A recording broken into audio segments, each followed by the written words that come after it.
Good day, everybody. I thought it was a good opportunity to just clarify a little bit, because I know you guys asked Joe, rightfully so, in regards to Hampus and his return to play and his timeline, and probably a follow-up with Charlie. Hampus, unfortunately, is unlikely to return for the rest of the season.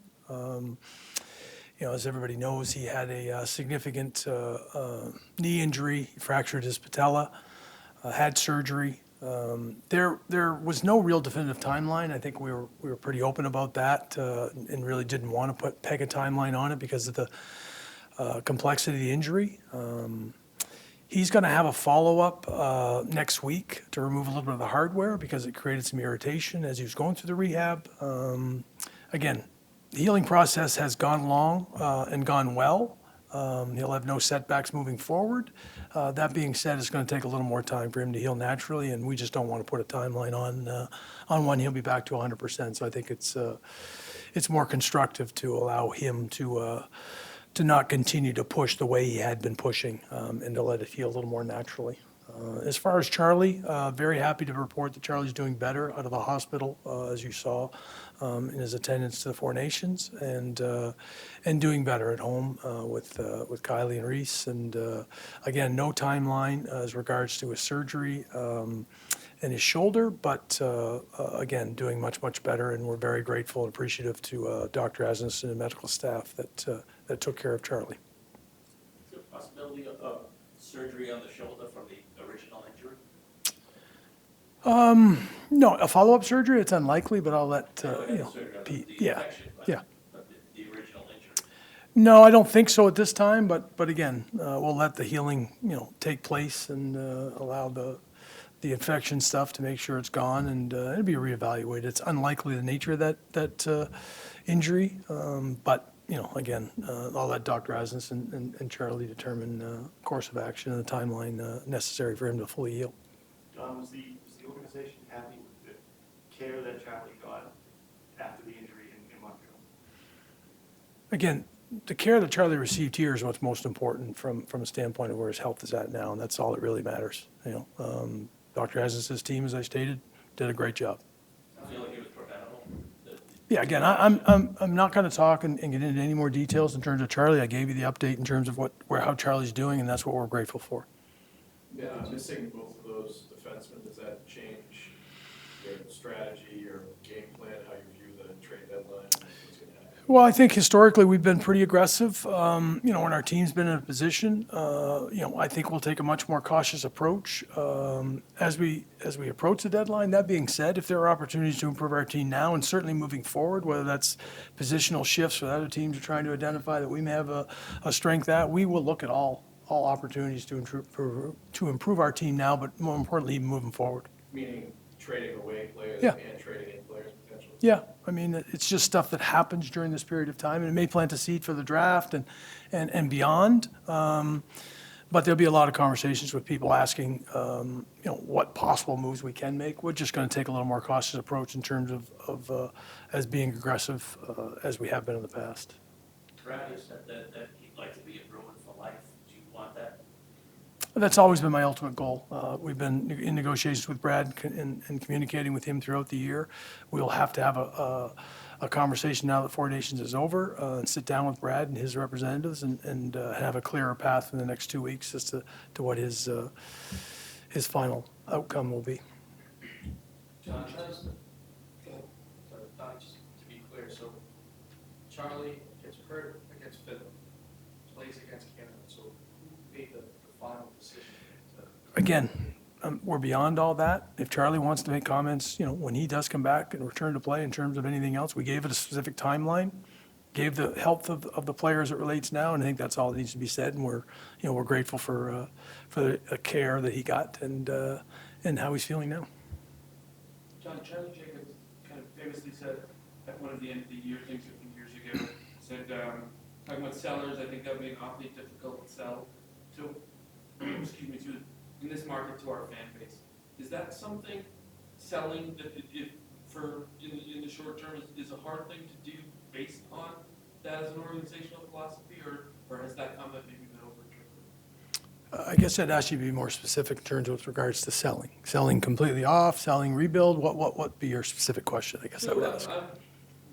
As far as, are you at a point, or could you see yourself at a point that you'd be willing to trade some veteran players for guys that can't help you somewhere down the road if you thought you were at a point this year that the playoffs weren't as.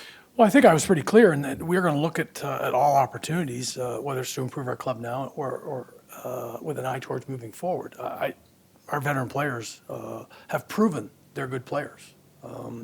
Is everybody having a career year? No. But that being said, they can help us and they can help other teams. That's why you receive calls.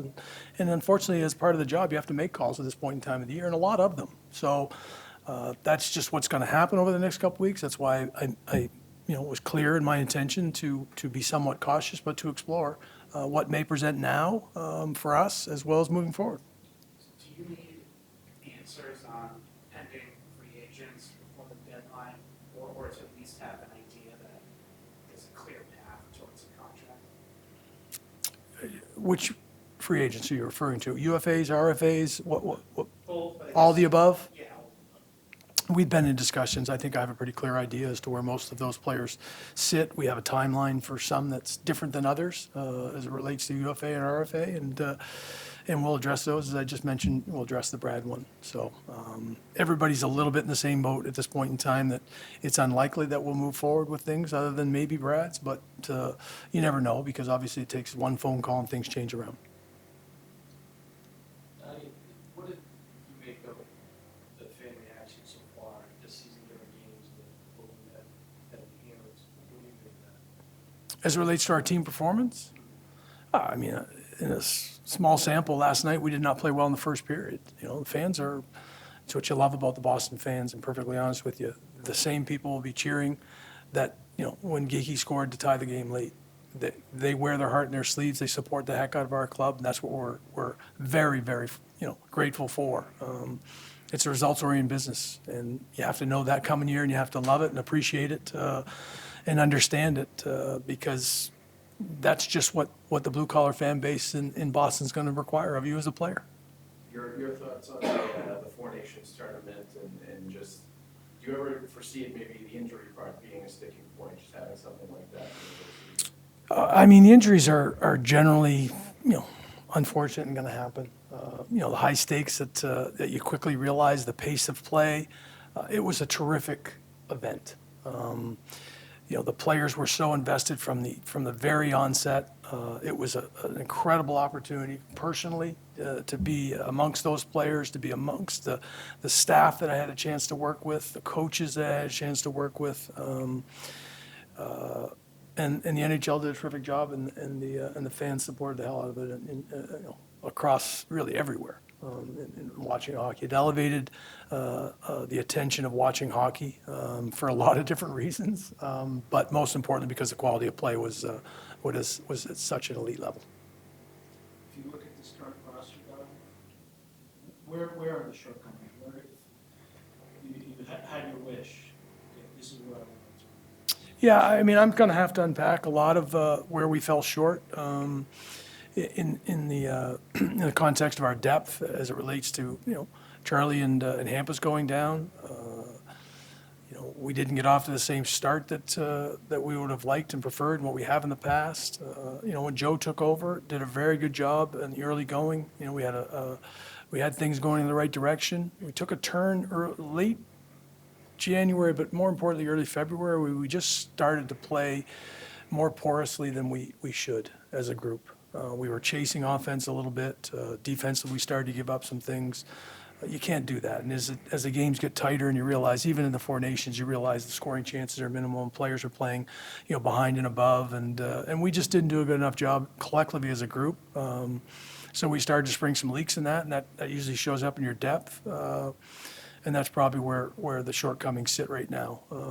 It's players that didn't get off to great starts, got their games going, and then we just didn't maintain it after that period of time. So we've got some areas that we certainly need to address, and that falls on me. And then that's this roster.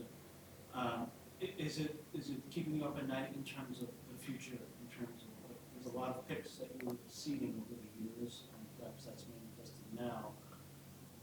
is that a front burner issue in terms of to restock? Well, I think I referenced that I'm going to be cautious, and as we relate to the draft, do we make moves that acquire and restock? Can we find players that are a little further along and identify them properly? All the above are all parts of the equation that's really, it's not about keeping you up. It's just about where the wheels spin as a general manager. You're trying to improve your hockey club overall and improve organizational depth. So we have to do a better job, and that's what we'll be tasked going forward. What do you think that Elias has not had the kind of impact that you probably would have hoped for him to have? Well, Elias got off to a slower start, started really in training camp where he wasn't 100% healthy.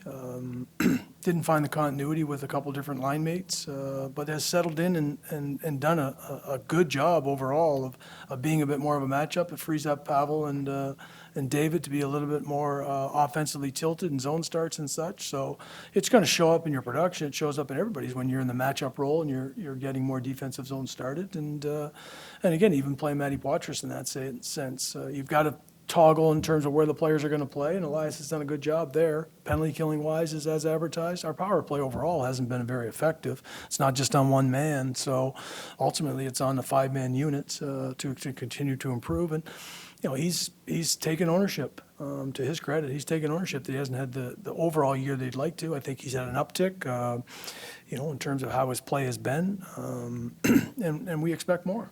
So it's a mutual disappointment at this point from the standpoint of how he would like to perform.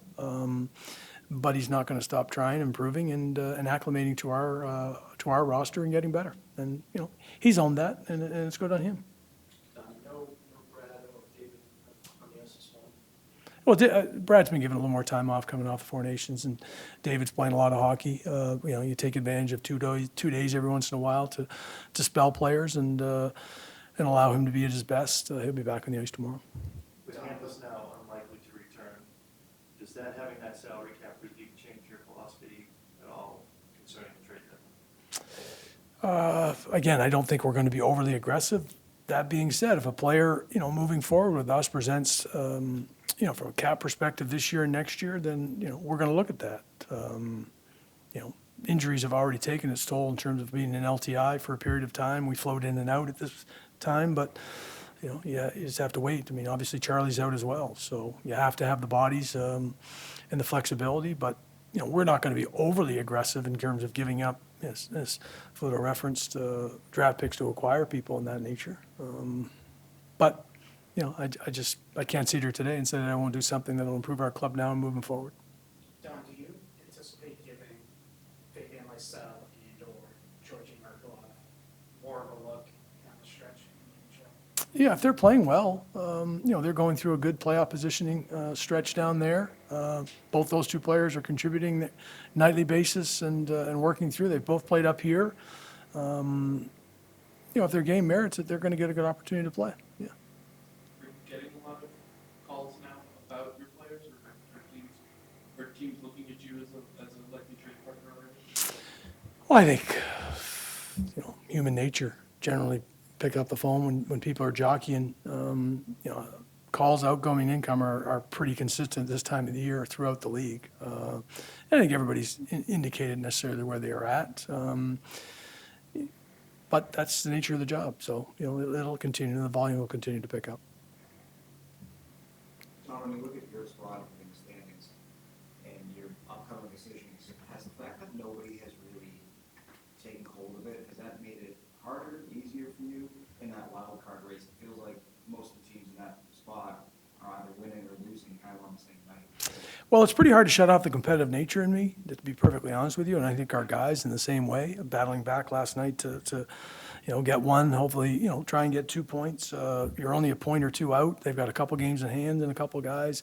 We left points on the table going into the Four Nations that really would have helped us in playoff push. All those factor into it. We're right there. The guys have an opportunity if they want to go out and prove that they're playoff capable. Obviously, with 2D down, and other guys have to step up and assume minutes they might not like to in a healthy environment. But it's opportunity, for other guys. That's how we have to look at it, and that's how we have to present it to the guys. And the coaches are being, realistic in their game plan and outlook, and trying to get guys, hold guys. Joe wasn't happy after the first period, and you saw an uptick in our play last night. So that's an indication of a coach that is going to continue to push these guys to level of what they're capable of doing and go out and find the results.